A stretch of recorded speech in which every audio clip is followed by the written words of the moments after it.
السلام علیکم، ہمارا چینل سبسکرائب کریں اور بیل آئیکن پر کلک کریں۔ وأشهد أن لا إله إلا الله وحده لا شريك له وأشهد أن محمدا عبده ورسوله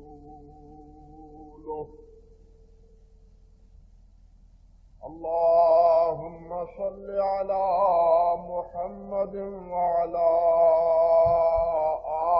آل محمد كما صليت على إبراهيم وعلى آل إبراهيم إنك حميد مجيد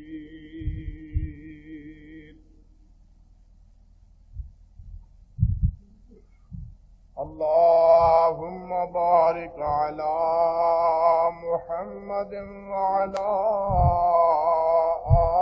آل محمد كما باركت على إبراهيم وعلى آل إبراهيم إنك حميد مجيد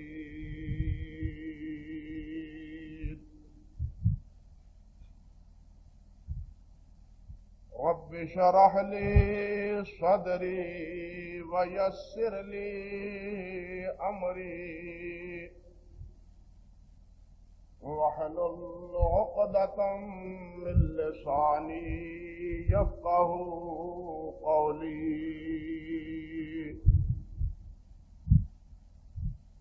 اللهم انفعنا بما علمتنا وعلمنا ما ينفعنا وزدنا علما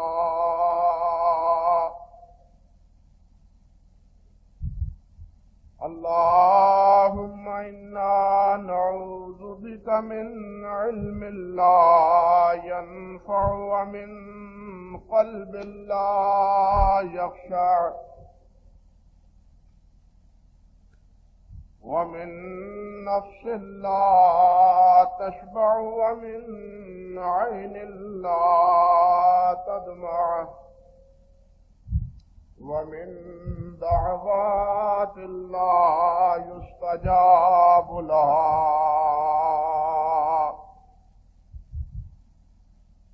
أعوذ بالله السميع العليم من الشيطان الرجيم من همزه ونفخه ونفثه بسم الله الرحمن الرحيم وما خلقت الجن والإنس إلا ليعبدون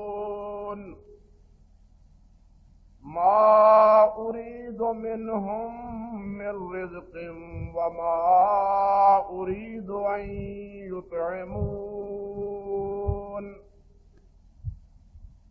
إن الله هو الرزاق ذو القوة المتين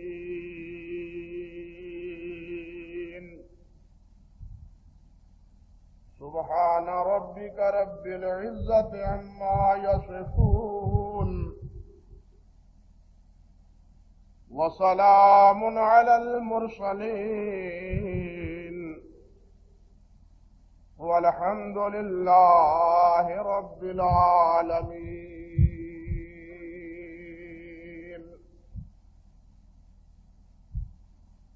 واجب الاحترام بزرگوں،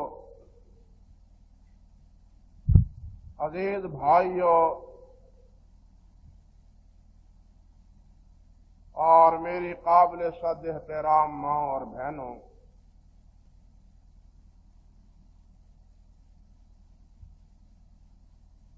اللہ سبحانہ و تعالی نے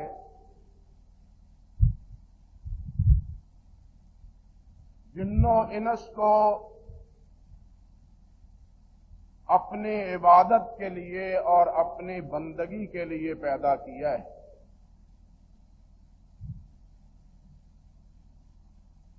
جس طرح کہ ان آیات مبارکہ میں اللہ سبحانہ و تعالی نے فرمایا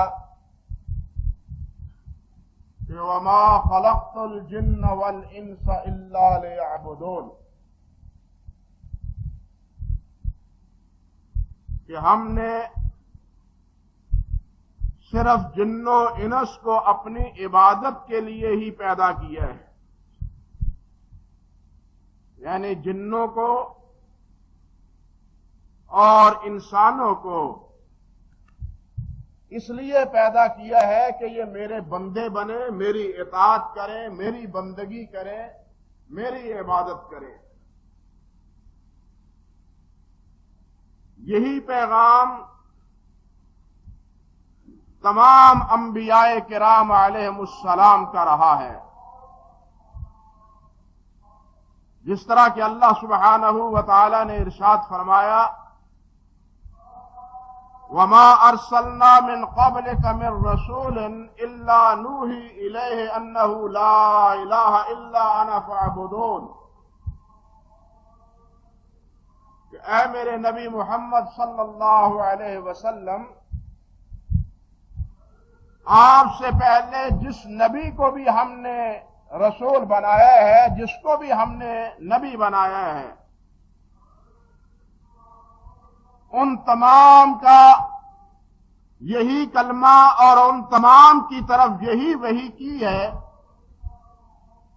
کہ تم یہ بات مانو، تسلیم کرو، اقرار کرو اور لوگوں کو پھر آگے اس کو بتلاؤ۔ کیا؟ کہ لا الہ الا انا فاعبدون، کہ میرے علاوہ یعنی اللہ کے علاوہ کوئی الہ نہیں، بس اللہ ہی کی عبادت کرو، اللہ کے علاوہ کسی اور کی عبادت نہ کرو۔ یہی مقصد اللہ سبحانہ و تعالی کی تمام کتابوں کا رہا۔ جتنی بھی کتابیں اللہ نے نازل کی، ان تمام کتابوں میں بھی قدر مشترک یہی دعوت اور یہی پیغام اللہ سبحانہ و تعالی کا رہا کہ لوگو ایک اللہ وحدہ لا شریک کی عبادت کرو۔ رب ذوالجلال والاکرام نے یہاں ایک بات اور ارشاد فرمائی ہے، فرمایا ما اريد منهم من رزق وما اريد ان يطعمون، میرا تم سے گویا مطالبہ تو عبادت کا ہے کہ میری عبادت کرو، میرا یہ مقصد اور میرا یہ ارادہ اور میرا یہ مطالبہ نہیں کہ تم مجھے رزق باہم پہنچاؤ، میرے لیے مال و زر جمع کرو، مال و دولت جمع کرو، زیادہ سے زیادہ مال اور زیادہ سے زیادہ دولت وہ میرے خزانے میں جمع ہونی چاہیے۔ فرمایا یہ میرا ارادہ نہیں۔ وما اريد ان يطعمون، نہ ہی میرا یہ ارادہ اور مقصد ہے کہ یہ مجھ کو کھلائیں، میں تو سب کو کھلاتا ہوں، میں کھاتا تو کھاتا ہی نہیں۔ وَهُوَ يُطْعِمُ وَلَا يُطْعَمُ، کہ اللہ سب کو کھلاتا ہے، اللہ خود نہیں کھاتا۔ رب ذوالجلال والاکرام سب کو رزق باہم پہنچاتے ہیں، وہی سب کے رازق ہیں۔ اللہ ذوالجلال رزق کے بھوکے نہیں ہیں، اللہ کو رزق نہیں چاہیے، مال نہیں چاہیے۔ یہ اللہ کا مطالبہ نہیں ہے کہ مال کما کما کے جمع کرو، مال جمع کرو، یہ میرا کوئی مطالبہ نہیں۔ ان آیات میں دراصل اس بات کی طرف بھی اشارہ ہے کہ اللہ ذوالجلال والاکرام کے علاوہ کی بھی عبادت ہوتی ہے، وہ معبود اور وہ الہ اور وہ انسانوں کے بہی خواہ اس وقت بنتے ہیں جب ان کے معتقدین اور ان کے چاہنے والے خود ان کا خزانہ بھریں۔ یہ اپنے معتقدین کو رزق نہیں دیتے، معتقدین ان کو رزق دیتے۔ ان کے دربار اور ان کے گھر مریدوں کی بدولت چلتے ہیں، مریدوں کی بدولت بستے ہیں۔ ان کی حفاظت ان کے مرید کرتے ہیں، ان کے پیروکار کرتے ہیں، ماننے والے کرتے ہیں۔ لیکن اللہ سبحانہ و تعالی اس کو کسی کی حفاظت کی ضرورت نہیں، وہ سب کا محافظ ہے۔ اللہ ذو الجلال والاکرام سب کو رزق دینے والے ہیں، اللہ کو رزق کی ضرورت نہیں۔ اللہ ذو الجلال ہر ایک کو مال و دولت اپنی منشا اور مرضی کے مطابق عطا فرماتے ہیں، رب ذو الجلال کو مال و دولت کی کوئی ضرورت نہیں۔ اس طرح کے ایک دوسرے مقام پہ رب ذو الجلال والاکرام نے فرمایا کہ ان الذین تعبدون من دون اللہ لا یملکون لکم رزقا فابتغوا عند اللہ الرزق واعبدوہ واشکروا لہ الیہ ترجعون، کہ وہ لوگ جو اللہ کے علاوہ کسی اور کی عبادت کرتے ہیں، فرمایا لا یملکون لکم رزقا، اللہ کے علاوہ جن کی بھی عبادت ہوتی ہے وہ کسی کے رزق کے مالک نہیں ہیں۔ رزق دہندہ اللہ ہے۔ وما من دابۃ فی الارض وما من دابۃ فی العرش الا علی اللہ رزقها، ہر دابہ کا رزق اللہ سبحانہ و تعالی کے ذمہ، اللہ سب کو رزق دینے والا ہے۔ رازق صرف اللہ وحدہ لا شریک، اللہ کے علاوہ جس کی بھی عبادت ہوتی ہے وہ کسی کے رازق نہیں ہے۔ فرمایا فابتغوا عند اللہ الرزق، لوگوں اللہ سے رزق مانگو، واعبدوا، اسی کا رزق کھا کے اسی کی عبادت کرو، واشکروا، اسی کا رزق کھا کے اسی کے شکر گزار بنو۔ فرمایا الیہ ترجعون، لوٹنا بھی تم نے اسی اللہ کے پاس ہے، حاضر بھی اسی کے پاس ہونا ہے، جواب دہی بھی اسی کے ہاں ہونی ہے، کسی اور کو تم نے جواب نہیں دینا۔ یعنی اللہ کے علاوہ باقی جو بھی ہے وہ خود محتاج ہے، بے نیاز ہے تو صرف اللہ وحدہ لا شریک کی ذات گرامی ہے۔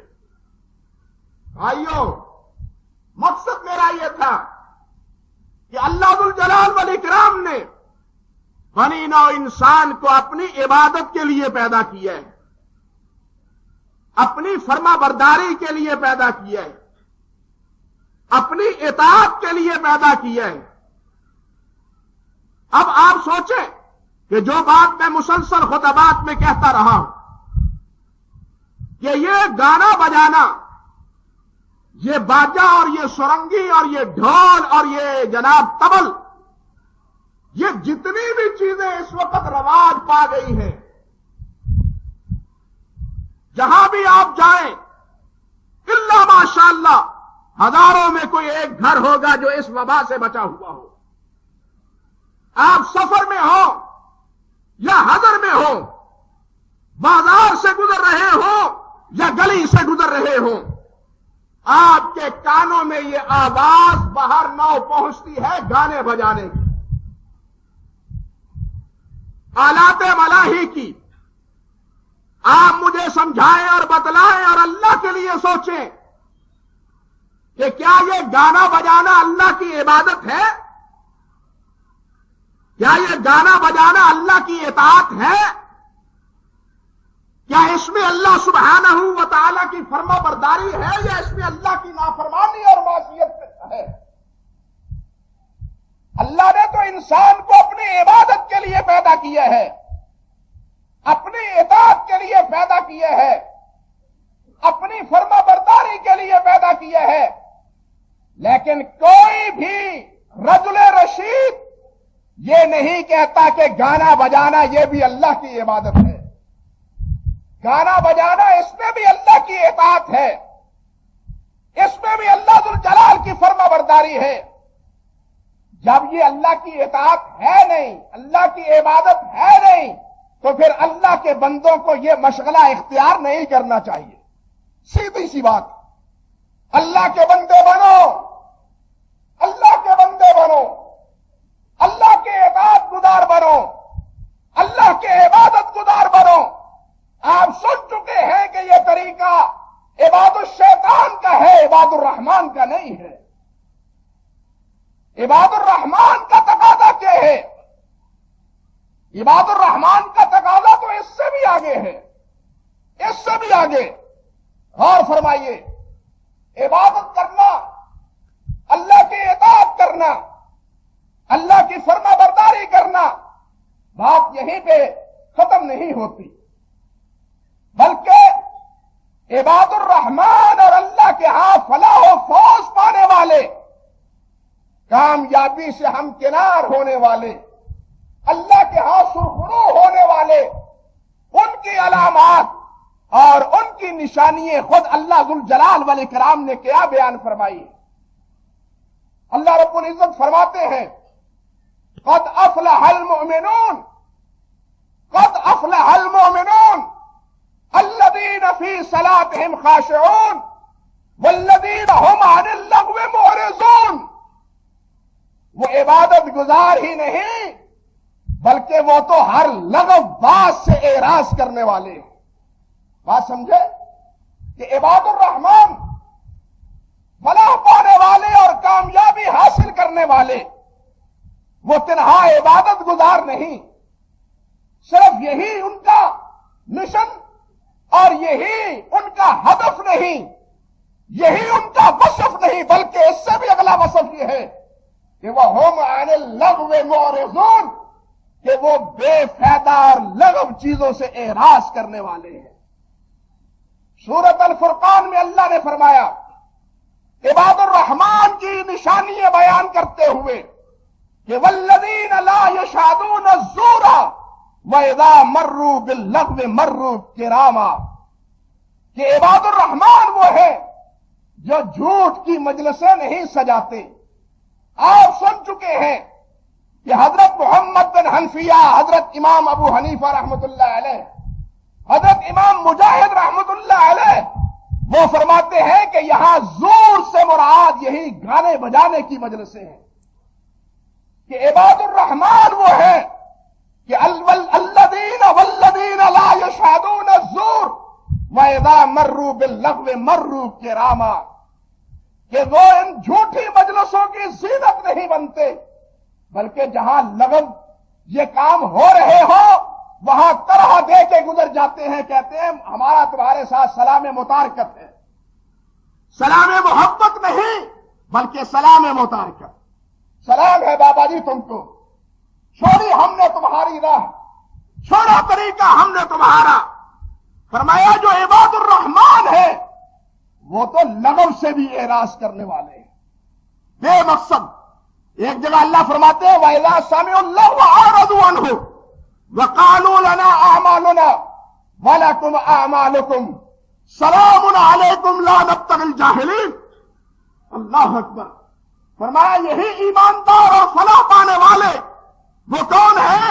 اذا سمعوا اللغو اعرضوا عنہ، جب لغو مجلسیں، بےہودہ لغو مجلسیں، بےہودہ گفتگو ہی نہیں بلکہ بے مقصد بے فائدہ مجلسیں، گفتگویں، یہ گپ شپ جب اس مجلس میں جاتے ہیں، ایسی مجلس ہوتی ہے تو پھر کیا ہے؟ اعرضوا عنہ، اعراض کر جاتے ہیں، رخ بدل لیتے ہیں، منہ موڑ لیتے ہیں کہ یہ تو ہماری زندگی کا مشن ہی نہیں، یہ تو ہماری زندگی کا مقصد ہی نہیں۔ ہماری زندگی کا مشن اور مقصد اللہ کی رضا، اللہ کی عبادت اور اللہ ذوالجلال والاکرام کی اطاعت۔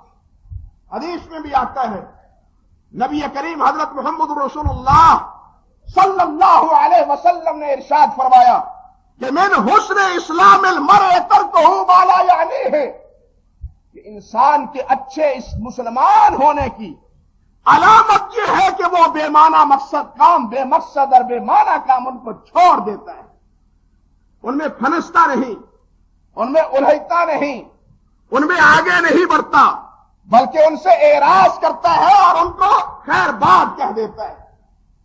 حدیث میں آتا ہے، اس موضوع پہ اور بہت سی روایات ہیں۔ حضرت کعب بن عجرہ رضی اللہ تعالی عنہ نبی علیہ السلام کے صحابی ہیں۔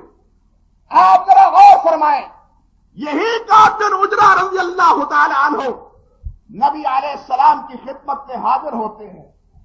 کیا دیکھتے ہیں کہ آپ کا چہرہ اترا ہوا ہے، نقاہت اور کمزوری آپ کے چہرے سے نمایاں ہے۔ انہوں نے پوچھا، سرکار کیا وجہ ہے؟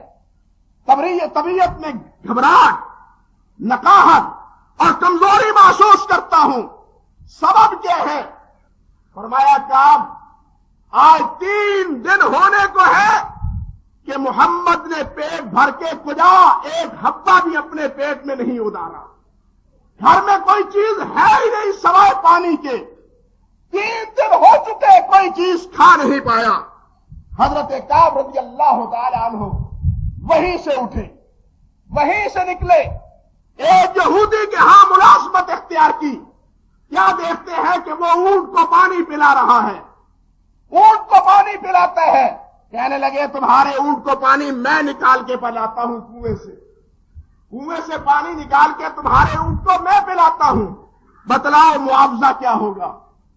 کہنے لگا، 1 ڈول کے بدلے 1 کھجور، 1 ڈول کے بدلے 1 کھجور۔ اب سمجھدار آدمی جانتے ہیں کہ اونٹ وہ 1-2 ڈول سے تو نہیں اس کا پیٹ بھرتا، وہ تو ایسا صحرائی جانور ہے کہ جب ایک بار پیٹ بھر کے پانی پی لے تو پھر 5-5 6 دن تک اس کو پانی کی صحرا میں بھی ضرورت نہیں رہتی۔ پانی جمع کرنے کا اس کے اندر اللہ ذوالجلال نے ایسا نظام جمع کر دیا ہے، بپا کر دیا ہے۔ اور اونٹ 1-2 ڈول نہیں بلکہ خاصی تعداد میں پانی وہ ڈولوں کے اور بہت محتاط کے ساتھ پانی پیتا ہے۔ جب قصہ مختصر، ڈول نکال کے اونٹ کو پانی پلایا، جتنے ڈول نکالے اتنی کھجوریں حاصل کر کے سیدھا نبی کریم صلی اللہ علیہ وسلم کی خدمت میں حاضر ہوا۔ جا کے حضور کی خدمت میں یہی کھجوریں پیش کی۔ آپ نے فرمایا، خوش ہوئے، فرمایا کہ آپ تو مجھ سے محبت کرتا ہے؟ تو عرض کرنے لگے، جی ہاں حضور، میں آپ سے محبت کرتا ہوں۔ فرمایا، کعب مجھ سے محبت کرنے والے مال و دولت سنبھال کے نہیں رکھتے، اللہ کی راہ میں خرچ کرتے ہیں۔ آزمائشیں اور ابتلا اس کی طرف ایسے آتی ہیں جیسے اونچائی سے پانی نیچے کی طرف آتا ہے تیز روی میں، ایسی کیفیت ہے، ایسی کیفیت سے۔ فرمایا، کعب مجھ سے محبت کا دعویٰ رکھتے ہو تو آزمائشوں کے لیے بھی تیار رہنا، گھبرانا نہیں، آزمائشیں آئے تو گھبرانا نہیں۔ اب کیا ہے، چند دن ہوئے، کعب بیمار ہو گئے، مسجد میں حاضر نہیں ہو رہے۔ پوچھا، کعب کہاں ہے؟ ساتھیوں نے عرض کیا، حضور وہ بیمار ہے۔ اللہ اکبر کبیرہ، وہ بیمار ہے۔ ساتھیوں کو لے کے نبی علیہ السلام کعب بن عجرہ رضی اللہ تعالیٰ عنہ کی عیادت کو نکل جاتے ہیں۔ ملاقات کی، سر پہ محبت کا ہاتھ پھیرا، دم کیا، دعا کی۔ اب پاس بیٹھی ہوئی کعب کی والدہ وہ کیا کہنے لگی؟ کہتی، ہری لک الجنہ یا کعب، ابشر لک الجنہ یا کعب، مبارک ہو کعب، تمہیں جنت کی مبارک ہو، نبی علیہ السلام تیری عیادت کے لیے آئے، آپ کے لیے دعا کر رہے ہیں، آپ کے لیے دعا کر رہے ہیں۔ جب یہ بات نبی علیہ السلام نے سنی تو فرمایا، من ہذہ المتعالی علی اللہ، یہ اللہ ذو الجلال کے قسم چڑھانے والی کون ہے؟ کعب نے عرض کیا حضور میری والدہ ہے، میری اماں ہے۔ نبی علیہ السلام نے فرمایا ما یدری کہ یا ام کعب لعل کعب قال ما لا یعنی ہے، قال کعب ما لا یعنی ہے۔ اے ام کعب، اے کعب کی اماں، تمہیں کیا معلوم؟ اب ذرا غور کیجئے، یہ بات کس کے بارے میں ہے؟ اپنے صحابی کے بارے میں۔ آپ ان کی نمازوں کے بارے میں بے خوف جو ہے خطرے میں اور خوف میں نہیں ہیں، ان کی نمازوں کے بارے میں، ان کے عقیدے کے بارے میں، ان کے صدقہ و خیرات کے حوالے سے، ان کی نیکیوں کے حوالے سے آپ بالکل کوئی خطرہ محسوس نہیں کرتے، بلکہ جو بات محسوس کی وہ کیا کی؟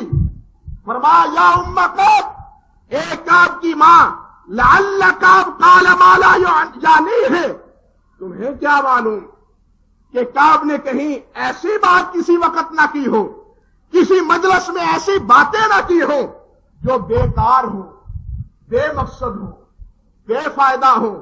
قیامت کے دن اگر اللہ کعب سے یہی سوال کر لے کہ میں نے تو تجھے اپنی عبادت کے لیے پیدا کیا تھا اور تو نے وہ پوری مجلس بیکار باتوں میں گزار دی، بتلاؤ کعب کو کیا جواب دے گا؟ کعب کیا جواب دے گا؟ بھائیو، آپ اللہ کے لیے غور کرو، جو دین اور جو اسلام لا یعنی اور بے مقصد کام کرنے کی اجازت نہیں دیتا، اب اس اسلام میں گانے بجانے کی راہیں تلاش کرنا کتنا بےہودہ اور کتنا خود غلط کام ہے، کتنا غلط کام، لغو کام ہے، بیکار کام ہے۔ اس اسلام میں جو اسلام لغو کی اجازت نہیں دیتا، اب کہا جائے کہ جناب یہ اسلام جناب ڈھول ڈھمکے کی، گانے بجانے کی اور جناب شعر و شاعری کی یہ مجلسیں سجانے کی اسلام اجازت دیتا ہے؟ حاشا وکلا نہیں۔ آپ سن چکے ہیں کہ اللہ کے نبی علیہ السلام نے ان آلات کے حوالے سے کیا بات ارشاد فرمائی۔ حضرات صحابہ کرام رضوان اللہ علیہ مجمعین کے خدشات کیا ہیں؟ حضرت عبداللہ ابن مسعود رضی اللہ تعالی عنہ، یہ وہ صحابی ہیں کہ جو قرآن مجید کی اس آیت کہ وَمَن مِّنَ النَّاسِ مَن يَشْتَرِي لَهْوَ الْحَدِيثِ، لوگوں میں کچھ لوگ ایسے بھی ہیں جو لہو الحدیث خریدتے ہیں، کھیل تماشے کی باتیں خریدتے ہیں، کھیل تماشے کے خریدار ہیں۔ آپ سن چکے ہیں کہ عبداللہ ابن مسعود نے 3 بار واللہ واللہ واللہ، اللہ کی قسم، اللہ کی قسم، اللہ کی قسم، الذی لا الہ الا ہو، جس کے علاوہ کوئی الہ نہیں۔ اس لہو الحدیث سے مراد کیا ہے؟ فرماتے ہیں الغنا، الغنا، الغنا، یہ گانا بجانا ہے اس قرآن مجید کی آیت کا مصداق۔ یہی عبداللہ ابن مسعود قرآن مجید کے سارے وہ فرماتے ہیں کہ الغنا ينبت النفاق فی القلب کما ينبت الماء الزرع۔ اللہ اکبر۔ فرماتے ہیں کہ یہ گانا بجانا، یہ ڈھول ڈھمکا اور یہ جناب موسیقی کی مجلس ہے، ان کا کیا نتیجہ؟ فرماتے ہیں الغنا ينبت النفاق، یہ دل میں نفاق پیدا کرتا ہے۔ دل کی بیماریاں کن چیزوں سے پیدا ہوتی ہیں اور ان بیماریوں کا علاج کیا ہے؟ بتلائیے اللہ کے نبی کے بعد یہ مسئلہ سمجھنے سمجھانے والا صحابہ سے بڑھ کے اور کون ہو سکتا ہے کہ دل پہ کون کون سی بیماریاں حملہ کرتی ہیں اور ان بیماریوں کا علاج کیا ہے؟ نبی علیہ السلام کے بعد سب سے زیادہ جاننے والے اس مسئلے کو حضرات صحابہ کرام ہیں، اور انہی میں حضرت عبداللہ ابن مسعود رضی اللہ تعالی عنہ فرماتے ہیں کہ الغنا ينبت النفاق فی القلب، کہ غنا دل میں نفاق پیدا کرتا ہے، ایمان نہیں، ایمان کی بہار نہیں آتی گانے بجانے سے۔ صحابی رسول فرماتے ہیں اب جو بھی کوئی کہے روح کی غذا کہے، اس کو روح کی غذا کہے، صحابہ کے روح کی یہ غذا نہ تھی. صحابہ کی مجلسوں میں یہ روح کی غذا اختیار نہیں کی جاتی تھی. نبی علیہ السلام نے اپنی مجلسیں اس حوالے سے قطن نہیں سجائی، نہ ہی صحابہ کرام نے اس مجلسوں کو سجایا اور پھر جناب اس پہ وہ مراسیوں کی طرح ویلیں دی. صحابہ کرام کا یہ مشغلہ قطعی طور پہ نہ تھا. صحابی فرماتے ہیں کہ الغنا ينبت النفاق فی القلب، کہ یہ دل میں نفاق اسی طرح پیدا کرتا ہے کما ينبت الماء الزرع، جس طرح پانی سے کھیتی لہلہا اٹھتی ہے. کھیتی، زمین کو پانی دیا جائے، خشو خاشاک، کھیتیاں، پودے اور جناب کیا ہے گھاس پھوس، یہ ساری چیزیں کیا ہے لہلہا اٹھتی ہیں، سبزہ ہو جاتا ہے. فرماتے ہیں اسی طرح غنا سے دل میں نفاق پیدا ہوتا ہے، نفاق ابھرتا ہے. آپ ذرا غور کریں کہ نبی علیہ السلام نے فرمایا منافق کی علامت کیا ہے؟ اذا حدث کذبا، منافق جب بات کرتا ہے تو وہ جھوٹ بولتا ہے. آپ سن چکے ہیں اور حافظ ابن قیم نے بھی فرمایا ہے، فرماتے ہیں کہ یہ گانا اور یہ بجانا، فرماتے ہیں کہ یہ کیا چیزیں ہیں؟ الغنا اکثر الشر، غنا سب سے زیادہ جھوٹ بولنے کا ذریعہ ہے. شعراء جو جھوٹ بولتے ہیں، اگر یہ شعر و شاعری اچھا مشغلہ ہوتا تو اللہ ذو الجلال یہ نہ فرماتے ما علمناہ الشعر وما ينبغی له. اچھے شعر کی آپ نے تعریف کی جس میں ایمان کا پہلو ہو، جس میں ایمان کا پہلو ہو، جس میں اللہ ذو الجلال کی کبریائی کا تذکرہ ہو، جس میں نبی علیہ السلام کی نعت اور نبی علیہ السلام کی تعریف کا تذکرہ ہو. اس کی آپ نے خود تعریف کی، لیکن اس کے باوجود اس مشغلے کو رب ذو الجلال نے اپنے نبی کے لیے، اپنے نبی کی شایان شان نہ سمجھا، بلکہ کیا فرمایا؟ ما علمناہ الشعر وما ينبغی له. عطائی کہتے ہیں یہ عطائی علم ہے، یہ غیر عطائی ہے. یہاں تو عطائی علم غیب کا بھی کی بھی جڑ کٹ کے رہ گئی. فرمایا ما علمناہ الشعر، ہم نے اس کی تعلیم ہی نہیں دی، شعر و شاعری کی تعلیم نہیں دی. وما ينبغی له، نہ ہی شعر و شاعری کی تعلیم میرے نبی کی شان کے مطابق ہے. انبیاء کی شان، نبی کی شان شعر و شاعروں کی کہ بالکل منافی. عرض کرنے کا مقصد یہ تھا کہ جس طرح منافق کی علامات میں ایک علامت جھوٹ ہے، اسی طرح جناب شعراء کی طبیعت میں بھی غالب عنصر جھوٹ کا ہے. زمین و آسمان کے کلابے میں لانا، ایک کو اٹھانا اور دوسرے کو گرانا، ایک کی مدح سرائی کرنا اور دوسرے کی تشدید کرنا، یہ سارے مشغلے شعر و شاعری کے نتیجے ہی میں روا ہوتے ہیں. منافق کے بارے میں دیکھیے، اللہ نے فرمایا اذا قیل لهم لا تفسدوا في الارض قالوا انما نحن مصلحون. اذا قیل لهم لا تفسدوا في الارض، خبردار زمین میں فساد نہ پھیلاؤ، کہتے ہیں نہ انما نحن مصلحون. ہمارے صدر صاحب بھی فرماتے ہیں یہ صلح کے علمبردار ہیں، یہ امن کے علمبردار ہیں. منافقوں کی علامت بتلائی، کہا کہ تم فساد نہ بپا کرو، وہ کہتے ہیں انما نحن مصلحون، اصلاح کرنے والے تو ہم ہیں، اصلاح جو تو ہم ہیں، ملانے والے تو ہم ہیں، مرد کو عورت سے، مرد کو مرد سے، جائز کو ناجائز سے سب ملانے والے دھندے تو ہم کرتے ہیں. انما نحن مصلحون. آج وہی کردار کیا ایمانداری سے بتلائیے یہ گانے بجانے والے پیشہ رو یہی کردار ادا کر رہے ہیں یا نہیں؟ قرآن نے منافق کی علامت بیان کی ہے لا یذکرون اللہ الا قلیلا وَإِذَا قَامُوا إِلَى الصَّلَاةِ قَامُوا كُسَالَىٰ. یہ اللہ کو یاد نہیں کرتے، بہت کم کرتے ہیں، اور ساتھ اگر نماز پڑھنے کے لیے اٹھ ہی کھڑے ہوں تو بڑے بوجھل بدن سے، بھاری بدن سے، سستی ان کے جسم پہ.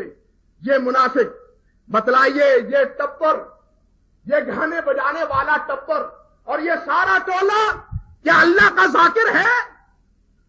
کیا یہ سارے حضرات ایمانداری سے سوچیں اور فیصلہ فرمائیے نمازی ہیں؟ اللہ کے مسجد کی طرف آنا تو ان کا مشن ہی نہیں ہے. اللہ کی مسجدیں سجانا اور آباد کرنا تو ان کا پیشہ ہی نہیں ہے. ان کا پیشہ کوئی اور ہے، یہ اور مجلسیں سجانا اور مجلسیں آباد کرنا ہے. اللہ کا ذکر بلند کرنا اور اللہ کی مساجد کو آباد کرنا تو ان کا مشغلہ ہی نہیں ہے. اسی لیے تو حضرت عبداللہ ابن مسعود فرماتے ہیں کہ الغنا ينبت النفاق فی القلب، کہ غنا دل میں نفاق پیدا کرتا ہے. اور کون سی باتیں عرض کروں، یہاں عبداللہ ابن عمر رضی اللہ تعالی عنہ اور دوسرے فتاوی صحابہ کرام کے، لیکن ایک بات حضرت عمر بن عبدالعزیز رحمت اللہ علیہ کی وقت ہو چکا، لیکن معذرت کے ساتھ تفصیل نہیں، دو قول ہیں ان کے. ایک قول سنن نسائی اور حلیہ میں ہے اور دوسرا تاریخ کی دوسری کتابوں میں ہے. حضرت عمر بن عبدالعزیز رحمت اللہ علیہ نے جناب اپنی اولاد کی تربیت کرنے والے مربی کو جو نصیحتیں لکھ کے بھیجی، ذرا کان کھول کے وہ بھی سن لیں، باقی باتیں چھوڑتا ہوں. فرماتے ہیں کاتب عمر بن عبدالعزیز الی مؤدب والدہ، اپنے بیٹے کی تعلیم سکھانے والے استاد ان کو لکھا لیکن اول ما یعتقدون من عبدک بغض الملاہی. اور استاد جی سب سے پہلا کام جو تمہاری ذمہ داری بنتی ہے وہ یہ ہے، یہ امیر المومنین ہے نا، عمر بن خطاب، عمر بن عبدالعزیز امیر المومنین، کیا فرماتے ہیں؟ اے میرے بیٹے کے استاد، تیرا پہلا کام یہ ہونا چاہیے، وہ کیا؟ بغض الملاہی التی بداؤہا من الشیطان. میرے بیٹے کے دل میں کھیل تماشا اور ڈھول ڈھمکا، اس کے دل میں اس سے بغض پیدا کر دے، اس کے دل میں بغض پیدا کر دے، نفرت پیدا کر دے، نفرت دلا دے کہ یہ کھیل تماشے کی طرف نہ آئے، ان کا کھلندرا مزاج نہ بنے، عبادت گزار مزاج بنے، یہ ڈھول ڈھمکے کی مجلسیں نہ سجائے بلکہ اللہ کے عبادت گزار بنے. فرماتے ہیں استاد جی پہلی ذمہ داری تمہاری یہ ہے، اس لیے کہ بداؤہا من الشیطان وعاقبتہا سخط الرحمن، اس لیے کہ گانے بجانے کی ابتدا شیطان کو راضی کرنے سے ہوتی ہے اور اس کا اختتام رب کو ناراض کرنے پہ ہوتا ہے. اللہ اکبر. فرماتے ہیں فَإِنَّهُ بَلَغَنِي عَنِ الثِّقَاتِ أَهْلِ الْعِلْمِ أَنَّ صَوْتَ الْمَعَازِفِ وَاسْتِعْمَالَ الْأَغَانِي وَاللَّهْجَ بِهَا يُنبِتُ النِّفَاقَ فِي الْقَلْبِ كَمَا يُنبِتُ الْعَشَبَ عَلَى الْمَاءِ. فرماتے ہیں اہل علم سے میں نے سنا ہے، اہل علم کی باتیں مجھے پہنچی ہیں، وہ کیا فرماتے تھے کہ ان صوت المعازف، یہ گانے بجانے کی آواز، و استعمال الاغانی، اور گویے اور مغنیات ان کا استعمال، واللہجہ بہا، اور ان پہ فریفتہ ہونا، اس پہ مر مٹنا، اس کے لیے مجلسیں سجانا. فرماتے ہیں ينبت النفاق فی القلب، دل میں نفاق کو پیدا کرتا ہے، دل میں نفاق کو پیدا کرتا ہے. کما ينبت العشب علی الماء، جس طرح کے پانی کے نتیجے میں خشک و خاشاک زندہ اور تازہ ہوتی ہے، اسی طرح نفاق دل میں بڑھتا ہے ان گانے بجانے کی مجلسوں میں حاضر ہونے سے. اس لیے میرے بیٹے کے استاد جی، میرے بیٹے کے دل میں سب سے پہلے آپ یہ کام کریں کہ اس کے دل میں گانے بجانے کے بارے میں بغض پیدا ہو جائے، نفرت پیدا ہو جائے. ایمانداری سے بتلاؤ، وہ تھے ہمارے امیر المومنین، اور ایک ہمارا امیر المومنین سید پرویز بھی ہے جو کہتے ہیں کہ جناب یہ تو سب کچھ امن کا پیغام ہی اسی میں ہے، ہاں ہماری تو کامیابی اسی میں ہے، ہماری عزت و آبرو اسی میں ہے. یہ عزت و آبرو شیطان تو دے گا، رحمان نہیں دے گا. رحمان سے اس کے ذریعے جوتے ہی پڑیں گے، اس سے اللہ کی خوشنودی حاصل نہیں ہوگی. آؤ وہی طریقہ بتلایا، جو محمد مصطفیٰ نے بتلایا، جو صحابہ کرام نے اور حضرت عمر بن عبد العزیز اور دوسرے محدثین اور فقہائے کرام نے اختیار کیا، اللہ اسی راہ پہ ہمیں قائم رکھے اور ان بھول بھولیوں سے اور ان لارے دے دے کے، دراسے دے دے کے، تھپکیاں دے دے کے ان مجلسوں میں لانے کی سازشوں سے بھی محفوظ رکھے اور مجلسوں بھی ہمیں سے بھی ہمیں محفوظ رکھے۔ وآخر دعوانا الحمدللہ رب